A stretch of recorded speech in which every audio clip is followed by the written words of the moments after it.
So guys, check this out. We're gonna try to make tomato sauce with fresh stewed tomatoes. What we're gonna do is we're gonna use our supersonic chopper to make that happen. So we're making chili on the chow line tonight. And I'm going to use the magic of video to get stuff ready. So I've got this is like an odd sized jar in my my room, in my canning room. So I decided to take the odd sized jar out. Yeah, OCD maybe, I don't know. But we're going to go ahead and just pour everything in there. Maybe I need a spatula. I want to get everything out. All the bell pepper, all the onion, everything. My stewed tomatoes is stewed tomatoes. What do we have in there? Stewed tomatoes, bell peppers, onions, nothing peppered. Maybe some banana peppers. But anyway, we're just going to go ahead and chop it up. Now, we did make this in the, we prepped some of it with the chopper. But we left them kind of chunky. So it's actually in a kind of a liquid form. But that's what I wanted, because I don't want the chunks. And I guess if I wanted to go ahead and make it like a tomato sauce in the can, I would need to cook it down. But I'm not going to cook it down just yet, because I'm going to do that with my chili. But I did want to go ahead and show you how. Well, you know what?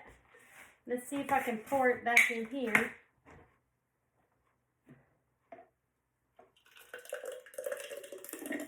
Which isn't really half bad. So there. All done. So now I've got my stewed tomatoes in a chopped up tomato sauce form, and it'll sit there until I'm ready for pouring it in. Alright folks, one of the next ingredients that I use in my chili, I like chili, bold chili. I like chili with beans. And I use the kidneys beans. I use the light red, dark red, it doesn't matter. It's really basically whatever's on sale, or whether or not Mama has some on her in her food box, in her food pantry. But I'm gonna go ahead and open up 2 cans, because I always put 2 cans of beans with 2 pounds of our ground meat. And of course the ground meat I'm using is our deer meat, which means that it is hunting season and we need to go grocery shopping soon, because we're down to next to nothing on the deer meat, the ground meat anyway. So the cool thing about our little can opener here is I've had it for 3 years. I haven't had a chance. I hadn't had the need to wash it. But if you notice that the way this is designed, it has a little beak right here, and it's designed to go ahead and pull this lid up. You're breaking the glue seal. You're not doing anything other than breaking the seal. But what I'm going to do is I'm going to get the rest of this out. The good thing is that it, you know, we use these hefty trash bags. I have a barrel type kitchen can, and we use a hefty trash bag. But sometimes we tend to overstuff the bag, and if you have cans that you open up with the old school can opener, or with the electric can opener, you're actually cutting into the can, which makes it a sharp edge, which I don't care what Hefty says, a sharp edge is going to cut a bag. So doing, opening our cans with this particular can opener, it helps me whenever I have to go ahead and take the garbage out of the barrel can, because I know that I don't have any sharp edges that are going to be splitting the bag up. So anyway, as you see, it's still hanging on, but it's hanging on by glue. I'll show you this. Oh, I was going to show you in a minute, but it just popped off.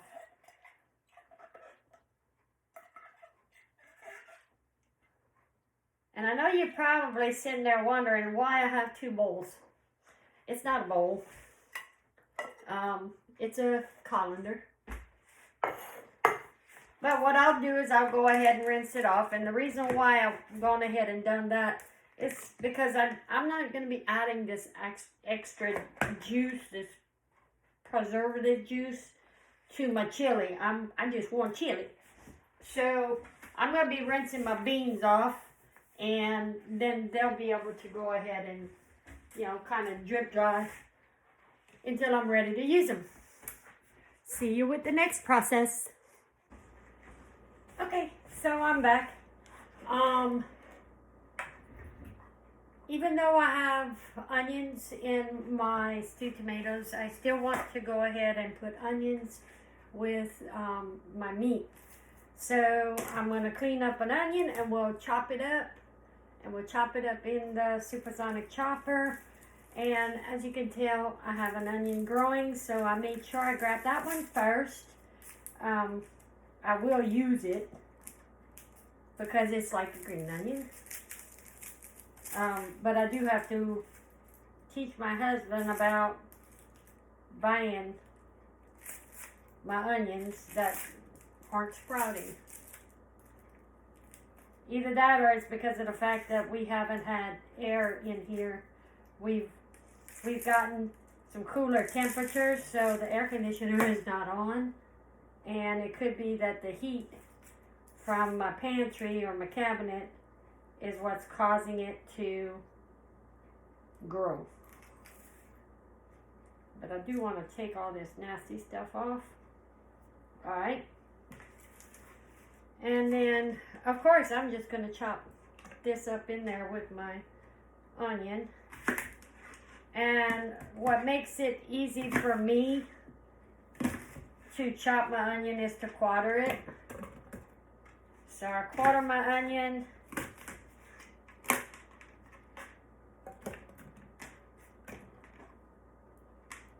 Put everything up in there. I go ahead and I pop the lid back on. And the cool thing about this particular chopper, oops, is that it's just sharp, quick pulls. Oh, I guess I gotta get my lid on right first. It'll tell you when you need to work on it, because it won't spin. But I do want them kind of really chopped up fine. And there you go. Chopped up onions.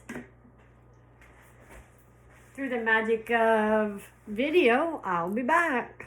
Alright guys, let's make some chili.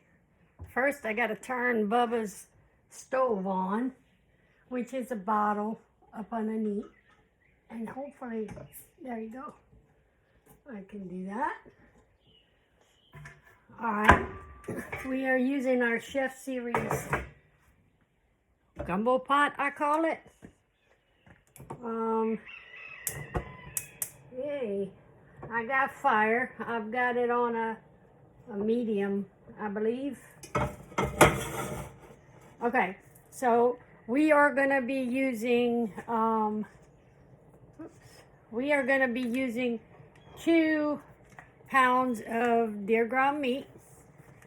And I got the camera set up so y'all can just see me what I'm doing.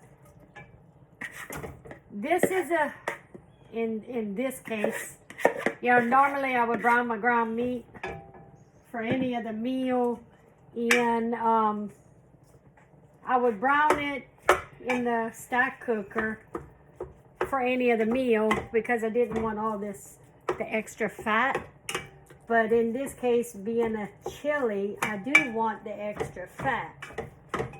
So I'm just breaking it up. And when it starts to heat up and start to brown, then I'll go ahead and throw my seasonings in it. We're going to season it with the normal Tonie sachets, onion powder, garlic powder. I won't put my chili powder in until after I put my kidney beans in. All right, I do have a little bit of brown happening, so now I'm going to season Tonie sachets, my staples, garlic powder,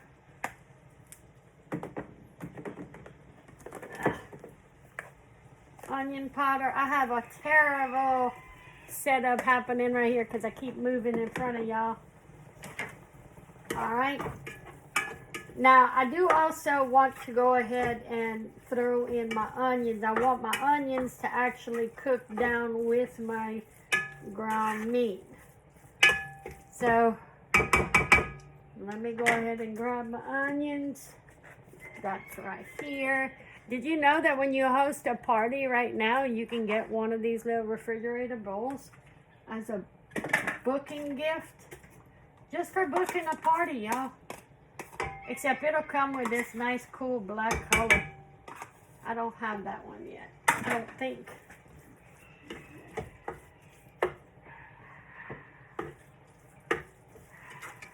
Alright, so we've got that mixed. And we're going to let this brown up real good.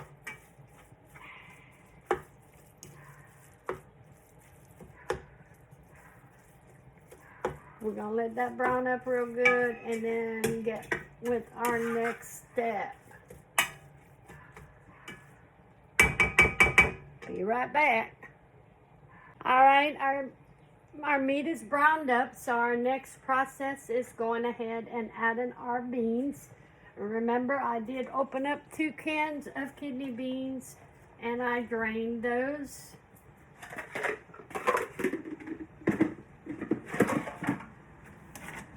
We'll go ahead and we'll mix that up a hair. Alright. The next spot is going to be our homemade tomato sauce. And we're going to pour that up in there.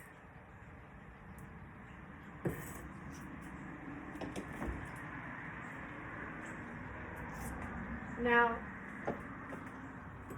Bubba does have some water in the little refrigerator out here, so I'm going to go ahead and steal a little bit of it because I want to get the rest of it out of this jar. Okay. We'll stir that up.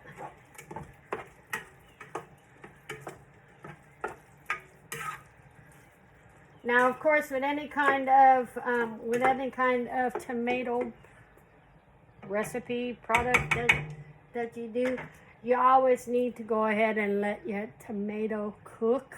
So it's now 5:30, and I'm going to go ahead and let this tomato cook for a little bit.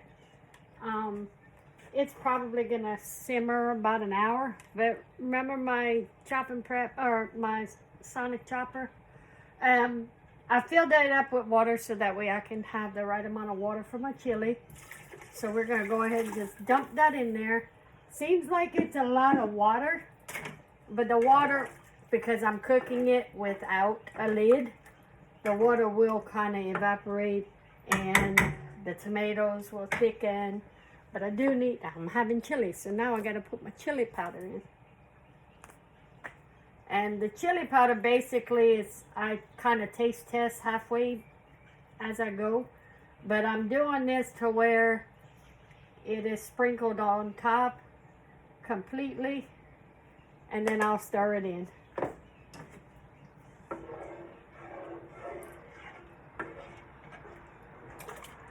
One thing that I have learned around the Cuevas relaxation station and my chow line is that chili does not have to be red, y'all.